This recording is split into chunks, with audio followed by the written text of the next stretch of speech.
안녕하세요. 미소부동산입니다. 제가 최근에 가장 많이 받는 질문 중 하나가 바로 민간임대 아파트 관련 질문인데요. A 민간임대 아파트는 계약해도 되나요? B 민간임대 아파트는 어떤가요? C 민간임대 아파트 분석해 주세요 등등. 어떤 점이 궁금하신 건지 너무나도 잘 알고 있습니다. 하지만 제 답변은 안타깝지만 개별 사업장마다 분석이 불가능하다는 말씀을 드릴 수밖에 없는데요. 전문가가 그 정도 답변밖에 못하냐고 하시는 분들도 계실 텐데 제가 왜 이렇게 답변 드릴 수밖에 없는 건지, 그리고 그럼 도대체 민간임대 아파트를 안전하게 계약하려면 어떻게 해야 하는 건지 오늘 알기 쉽게 설명드리겠습니다. 먼저 민간임대 아파트에 대한 가장 큰 오해가 있는데, 민간임대 아파트가 안전하다고 생각하는 겁니다.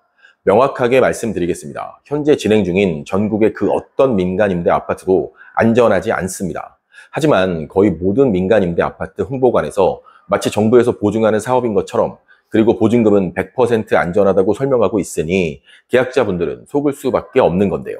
지금도 민간임대 아파트 사건 사고 현장은 늘어만 가고 있는데 관련 기관들은 두 손 놓고 있을 뿐이라는 게 너무 안타까운 상황입니다. 근데 거기에는 다 그럴 만한 이유가 있습니다. 민간임대 아파트는 말 그대로 민간 사업자와 개인과의 계약이기 때문에 정부나 지자체에서 끼어들 틈이 없는 겁니다. 쉽게 설명드리면, 예를 들어 제가 A와 임대 계약을 했습니다. 임대 계약 전 A는 계약만 한다면 입주 전에 도배도 새로 해주고 싱크대도 교체해 주기로 했습니다. 그리고 보증보험에 가입도 해주기로 했고요. 당연히 이런 내용들을 계약서 작성 시 꼼꼼하게 기재했습니다. 하지만 막상 입주일이 다가오니 A의 약속은 하나도 지켜지지 않았습니다.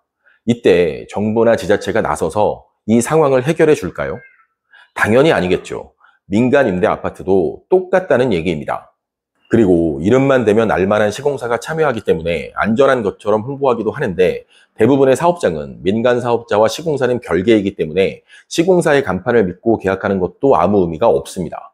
물론 건설 회사에서 직접 민간 임대 아파트 사업을 진행하는 경우도 있지만 역시 안전하다는 보장은 없는 거고요. 그리고 제가 개별 사업장마다 분석이 어렵다고 말씀드리는 가장 큰 이유는 입주자 모집 공고, 계약 내용 등이 사업장마다 전부 다 다르기 때문인데요. 계약 기간, 갱신 조건, 보증보험 가입 시기, 우선 분양 조건, 확정 분양가 등등 민간 사업자가 정하기 나름입니다. 또 민간임대 아파트에 관심이 있으신 분들은 보증보험에 가입되기 때문에 내 보증금만큼은 100% 안전하다는 얘기 분명히 들어보셨을 겁니다. 하지만 역시 안전하지 않습니다. 임대사업자는 보증보험에 의무적으로 가입해야 합니다. 그런데 문제는 임대인이 보증보험에 가입했는지, 혹은 정확히 가입한 게 맞는지 임차인 입장에선 알기가 어렵습니다. 실제로 민간임대 아파트 사고 사례 중에 임대인이 전체 가구 중에 일부 가구만 가입하거나 내용을 정확히 기재하지 않아서 보증보험에 가입했지만 보증금 지급이 거절된 사례도 있습니다. 제가 개인과의 계약이 10배, 20배는 안전한 계약이라는 말씀을 드린 적이 있는데요. 그 이유는 계약 과정이 투명하고 계약서대로 이행하지 않았을 경우 청구할 수 있는 방법이 얼마든지 있기 때문입니다. 예를 들어 집을 경매에 넘길 수도 있고 집주인 통장에 압류를 걸 수도 있고요. 계약의 안전성을 담보하는 건 수십, 수백 가지 특약을 계약서에 기재하는 게 아니라 계약을 이행하지 않았을 때 보장받을 수 있는 수단이 있느냐입니다. 그럼 그나마 민간임대 아파트를 안전하게 계약하려면 어떻게 해야 할까요? 첫 번째, 준공이 완료된 민간임대 아파트를 계약하는 걸 추천드립니다.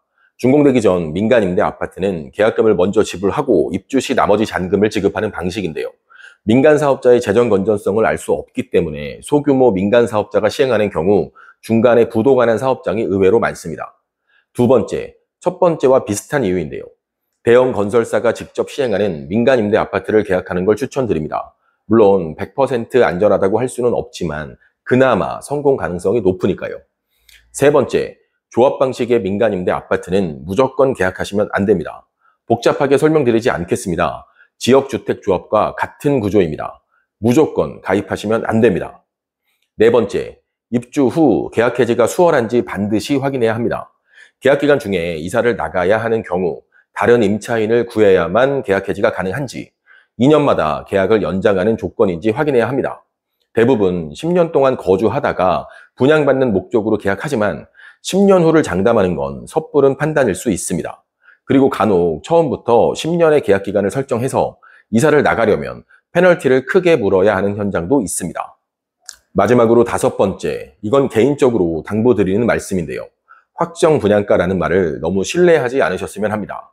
무슨 얘기냐면 일부 민간 임대 아파트의 경우 10년 후 또는 분양 전환 시기에 분양가를 확정지어서 홍보하기도 하는데요. 계약자분들 입장에선 혹할 수밖에 없습니다. 지금 들어도 저렴한 금액 같은데 10년 후 분양 금액이니까요. 하지만 과연 10년 후를 장담할 수 있을까요? 예를 들어 보겠습니다. 민간 임대 사업자가 약속한 33평형의 확정 분양가는 10년 후 10억이었습니다. 근데 10년 후 33평형의 주변 시세는 20억이 되어 있습니다.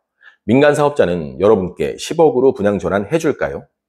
계약서에 적혀 있으니 당연하다는 말씀을 하시는데 민간 사업자가 이 핑계 저 핑계 대면서 분양 전환을 늦추거나 부담금을 요구하면 어떻게 하실 건가요? 계약은 계약서에 기재하는 내용도 중요하지만 더 중요한 건 계약서대로 이행하지 않았을 때 어떻게 조치할 수 있느냐입니다. 실제로 민간임대 아파트 사고 사례 중에 분양전환 금액으로 소송 중인 사업장이 현재도 여러 곳 있고요. 민간 사업자가 부도를 내고 다음 사업자가 인수했는데 계약자와 약속한 조건을 백지화해서 현재 소송 중인 사업장도 있습니다. 민간임대 아파트는 서민들에게 혹은 주거 사다리가 필요한 분들에게 정말 훌륭한 정책입니다. 하지만 문제가 생긴다 해도 법적 규제가 미비하고 사기업과 개인과의 계약이라 정부나 지자체는 끼어들기가 쉽지 않다는 걸 꼭 명심하시길 바랍니다. 결론적으로 저는 그나마 상대적으로 안전한 공공지원 민간임대를 추천드리는데요. 10년 후 분양받는 목적은 크게 기대하지 마시고 장기간 저렴한 금액으로 안정적인 거주를 하는 데 초점을 맞추신다면 주거 사다리 역할로 충분히 추천드릴 수 있습니다. 궁금하신 점 댓글 남겨주시고요. 개별 사업장에 관련된 질문은 답변 드리기 어렵다는 점 다시 한번 양해 부탁드립니다. 지금까지 미소부동산이었습니다. 감사합니다.